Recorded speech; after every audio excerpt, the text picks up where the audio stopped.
Hello dear students, welcome to the e-learning platform. In today's video lecture we will discuss the second problem on center of gravity. Let's see a problem. Locate the center of gravity for the solid as shown in the figure. इथे तुम्हाला आता दोन solids दिलेत. कुठले दिले? First solid दिलेला आहे cylinder, second solid तुम्हाला दिलेला आहे स्पियर. स्पियरचं डायमीटर आहे 200 mm आणि सिलेंडरचं डायमीटर आहे 300 mm. याची हाईट तुम्हाला दिलेली आहे सिलेंडरची 400 mm. So right, so before starting the problem आपल्याला आता काय करायचं, जे पार्ट्स दिलेले आहेत त्याचं आपण नंबरिंग करून घ्यायचं. आता इथे दोन सॉलिड दिलेत, सहा सॉलिडला नंबर द्या तुम्ही 1, ह्या सॉलिडला नंबर द्या तुम्ही 2. राईट, नेक्स्ट काय करून घ्यायचे, ऍक्सिस पास करून घ्यायचे. हा माझा एक्स ऍक्सिस झाला, हा माझा झाला Y axis. Right, X axis आणि वाय ऍक्सिस आपण काय करून घेतले, इथं प्लॉट करून घेतले.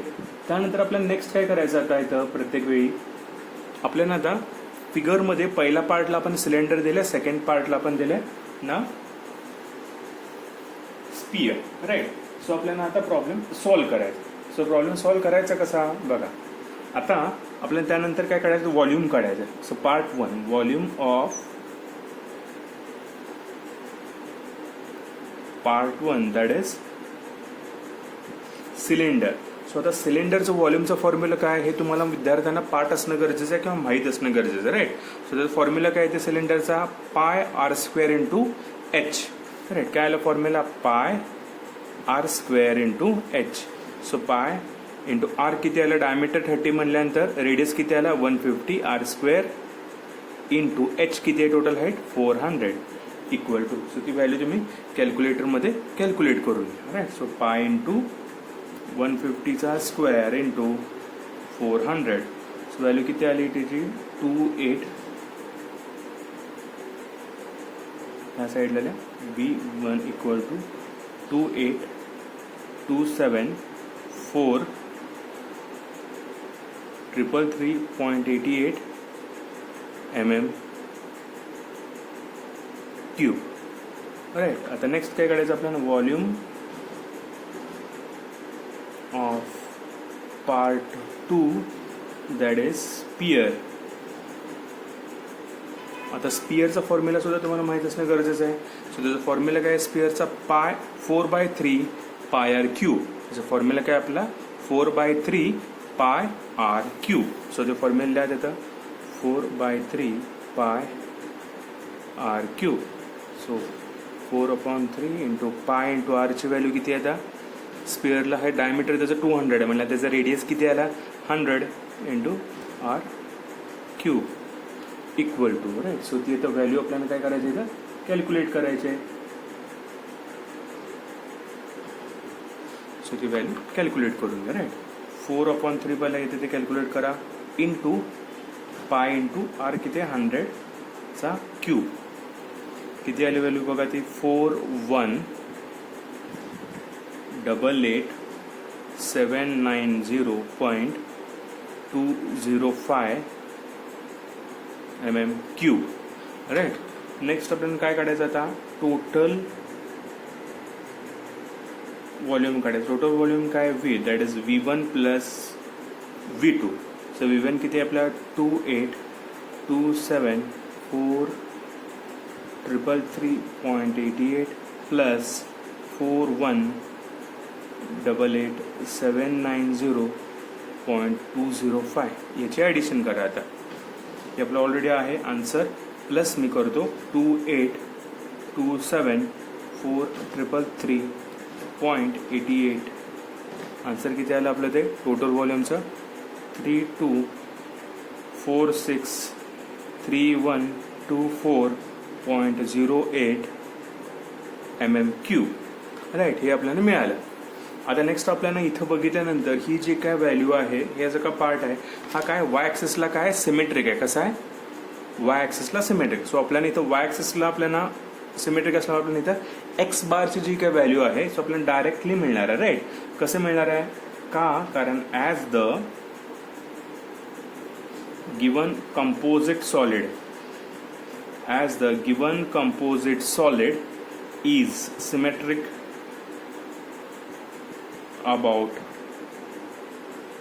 y axis. y कारण आपण ह्या y पासून x चे डिस्टन्स घेतो ना सगळे y axis.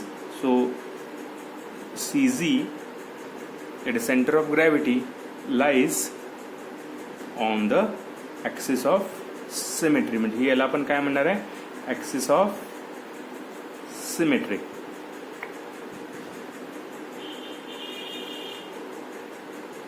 Axis of symmetry. So X bar ची व्हॅल्यू काय मिळणार आहे, आता टोटल हे जे डायमीटर, हे टोटल एक्स बार, आता इथे हे घ्यायचं नाही, हे टोटल इथून हे सिमेट्रिक आहे ना, ह्यातलं मोठं कंपोनंट कुठलं आहे ते घ्यायचं.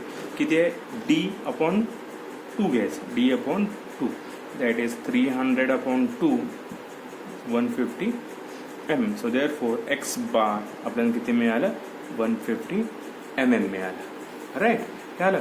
नेक्स्ट आपल्याला काय करायचं आहे, आता वाय बारचे कॅल्क्युलेशन करायचं आहे. इथं आपल्याला एक्स बारचे मिळालं तर वाय बार. आता त्यासाठी काय काढलं नाही, पहिला आपला distance of centroid from X axis, X axis पासून आपल्याला y1 y2 ची व्हॅल्यू कॅल्क्युलेट करायचे आहेत. Right, so distance of centroid from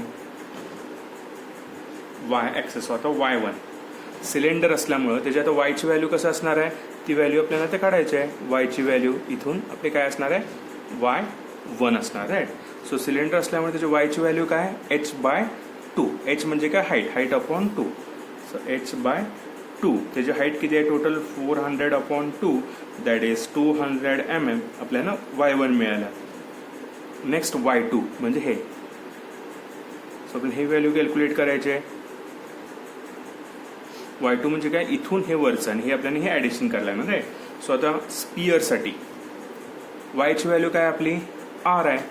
r म्हणजे काय केलं लागणार, हे टोटल 400 प्लस r, कारण ह्याच्या वरती आपलं हे ॲक्च्युअल डिस्टन्स आहे ना आपलं y, पण आपल्याला ते इथून डिस्टन्स घ्यायचं आहे वाय एक्स ॲक्सिस पासून.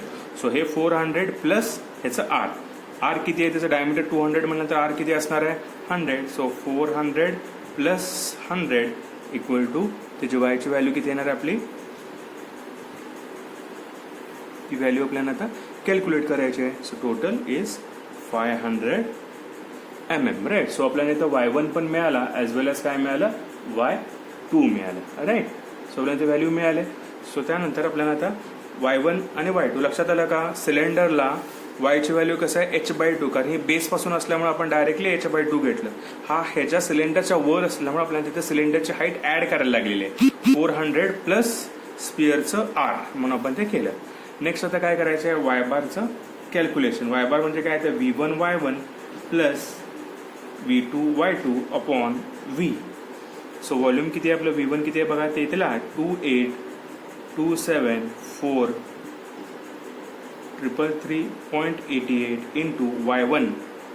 y1 किती आहे आपलं, 200 plus y2, that is V2, sorry V2 ची व्हॅल्यू किती आहे आपली, 41,790.205 इंटू y2 ची व्हॅल्यू किती आहे, 500. Right, upon total volume 32463124.08.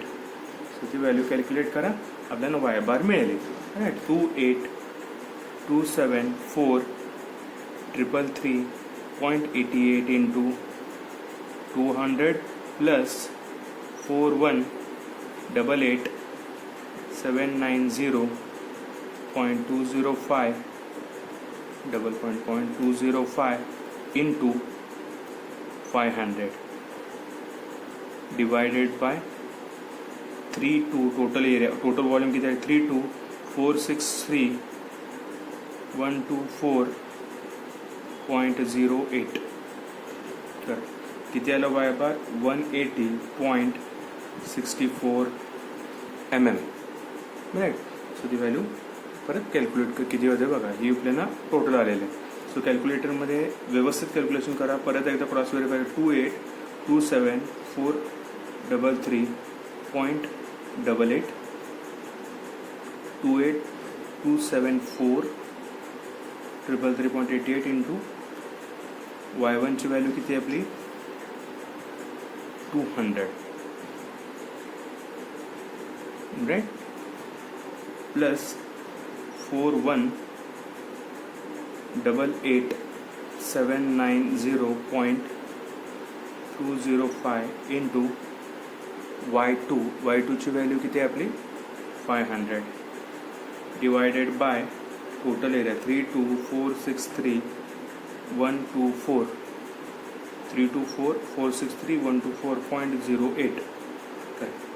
किती आली व्हॅल्यू होती आपली ती व्हॅल्यू 238.709 mm. सो कॅल्क्युलेटरमध्ये एवढ्या मोठ्या व्हॅल्यूज असल्यामुळं एकदा परत क्रॉस व्हेरीफाय करत चला की आपला आन्सर कुठेतरी इकडं तिकडं पॉईंटमध्ये जरी फरक झाला की आन्सर चुकू शकतो. त्यामुळं एकदा जर तुम्ही कॅल्क्युलेट केलं की परत एकदा ती व्हॅल्यू कॅल्क्युलेटरमध्ये व्हॅल्यूज इन्सर्ट करून क्रॉस व्हेरीफाय करा की आन्सर करेक्ट आहे का. राईट. सो आपल्याला इथे एक्स बार मिळाला as well as y bar इथे मिळालेला आहे. सो मी इथे लिहा तुम्ही CG equal to x bar y bar. So x बारची व्हॅल्यू किती आली आपली 150 आणि त्याला 238.709. राईट. हे असं लिहिलं की आपला इथं प्रॉब्लेम सगळा सॉल्व्ह झालेला आहे. राईट.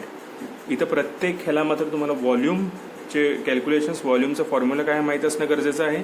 आणि सिलेंडर दिला असेल, स्पिअर दिला असेल, हेमिस्पिअर दिला असेल तर त्याचे प्रत्येकाचे XY चे कॅल्क्युलेशन जे कसं कॅल्क्युलेट करायचं हे तुम्हाला फॉर्म्युलेस माहीत असणं गरजेचं आहे किंवा पार्ट असणं गरजेचं आहे. राईट. होप हा प्रॉब्लेम तुम्हाला लक्षात आलाच असेल. Right. Thank you. Have a happy learning.